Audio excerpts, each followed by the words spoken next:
Assalamualaikum warahmatullahi wabarakatuh. Hai teman-teman, menurut pendapat Ketua Umum Asosiasi Petani Kelapa Sawit Indonesia, Apkasindo, Dr. Gulat M.E. Manurung, dengan cara membuat pabrik Pamigor di setiap daerah khususnya di tempat sentral penghasil sawit di seluruh Indonesia, akan berdampak positif untuk meningkatkan harga sawit petani. Seperti beberapa hari yang lalu Ketua Umum Asosiasi Petani Sawit Indonesia, Dr. Gulat Manurung meninjau pengoperasian Pamigo atau pabrik mini minyak goreng perdana di pesisir selatan Pesel, Sumatera Barat.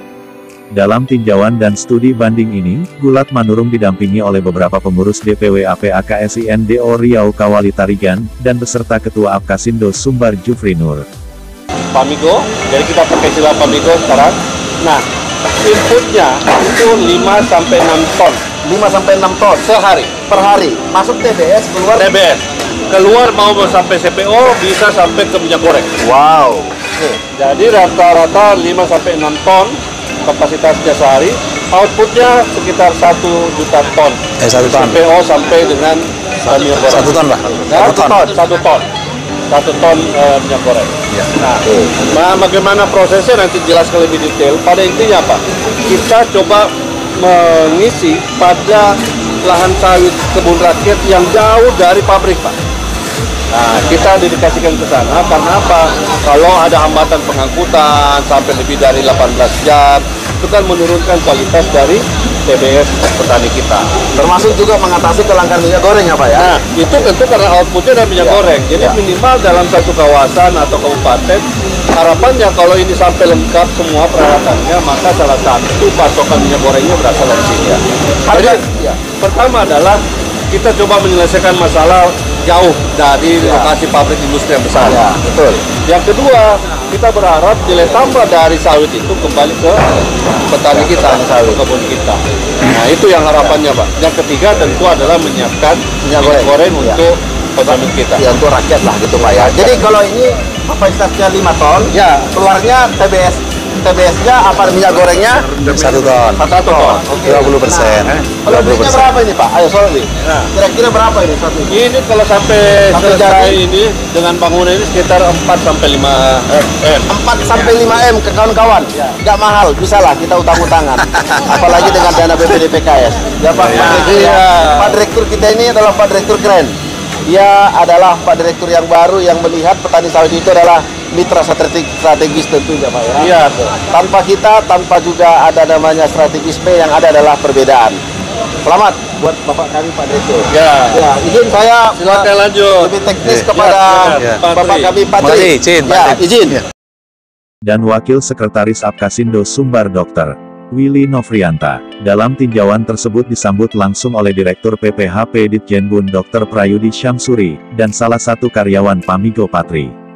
Direktur PPHP Ditjenbun Dr. Prayudi Syamsuri, menjelaskan Pamigo ini suatu inovasi anak bangsa yang dihibahkan kepada pemerintah Sumatera Barat terkhusus Kabupaten Pesel karena terpantau jauh dari pabrik. Sehingga Pamigo bisa menjaga harga sawit dan memberikan nilai tambah dengan menghasilkan minyak goreng untuk rakyat. Alasan membuat Pamigo di sini dikarenakan kita coba mengisi lahan sawit yang jauh pada pabrik sawit. Sebab kalau ada penghambatan pengangkutan sampai 18 jam itu tentu saja akan dapat menurunkan kualitas TBS dari petani kita. Dr. Prayudi juga menjelaskan bahwa Pamigo ini bisa dibangun oleh petani karena hanya membutuhkan tandan buah segar TBS sebesar 5-6 ton per hari untuk menghasilkan 1,2 ton minyak goreng per hari. Menurut keterangannya, untuk membangun Pamigo tersebut, hanya dibutuhkan biaya sebesar 4-5 miliar rupiah. Dan cara proses Pamigor ini juga sangat mudah. Untuk menjadikan buah sawit menjadi minyak goreng siap pakai ada beberapa langkah yang terbagi dari 3 fase. Di mana tahap atau phase pertama mengubah dari TBS menjadi CPO atau crude palm oil. Kemudian pada tahap kedua atau fase kedua CPO diproses menjadi RDBPO atau Refined Bleached Deodorized Palm Oil. Ataupun yang biasa diketahui RDBPO, adalah produk hasil CPO yang telah melalui proses penyaringan atau pemurnian untuk menghilangkan asam lemak dan bau yang tidak perlu serta dapat difraksinasi menjadi produk lainnya. Dan di fase ketiga RDBPO setelah melalui proses penyaringan dan pemurnian, RDBPO akan disuling lagi menjadi benar-benar minyak goreng yang siap dipakai. Gulat Manurung pun yang melihat secara langsung menilai bahwa Pamigo ini sangat memungkinkan untuk dibangun petani sawit. Karena teknologi sudah ada dan dana yang tidak besar, beliau pun bertekad untuk mengajak teman-teman petani sawit dari Aceh sampai Papua untuk sama-sama memanfaatkan teknologi ini dengan hasil buatan Indonesia. Cuman membutuhkan dana sekitar 4 miliar, kita bisa cari-cari pinjaman apalagi dibantu dengan BPDPKS, Badan Pengelola Dana Perkebunan Kelapa Sawit, imbuhnya. Gulat pun mengharapkan, melalui teknologi Pamigo ini, petani semakin bisa mandiri, karena bisa membantu menstabilkan harga TBS petani. Namun yang menjadi permasalahannya bagi kami Pak Gulat Manurung, kita petani sawit ini kebanyakannya dari petani sawit yang pas-pasan. Lalu bagaimana kita dapat membangun sebuah pabrik Pamigo apalagi di setiap daerah dengan biaya lebih kurang 4 miliar? Kemungkinan besar kami bisa menyediakan lokasi maupun tempat. Lalu bagaimana kami mencari dana untuk membangun pabrik Pamigo-nya?